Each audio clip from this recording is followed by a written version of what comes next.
1 ሱረቱል ፋቲሃ የመክፈቻይቱ ምዕራፍ በመካ የወረደች ሲሆን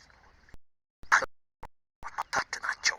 ቢስሚላሂ ራህማን ራሂም እጅግ በጣም ሩህሩህ በጣም አዛኝ በሆነው አልሐምዱሊላሂ ረቢል ዓለሚን ምስጋና ለአላህ ይገባው የዓለማት ጌታ ለሆነው አርረሕማን ራሒም እጅግ በጣም ሩህሩህ በጣም አዛኝ ማሊክ የውሚዲን የፍርዱ ቀን ባለቤት ለሆነው ኢያከ ነዕቡዱ ወኢያከ ነስተዒን አንተን ብቻ እንገዛለን፣ አንተንም ብቻ እርዳታን እንለምናለን። ኢህዲና ሲራጥ በእነርሱ ላይ በጎ ያልክላቸውን በእነርሱ ላይ ያልተቆጣህባቸውንና ያልተሳሳቱትንም ሰዎች መንገድ ምራን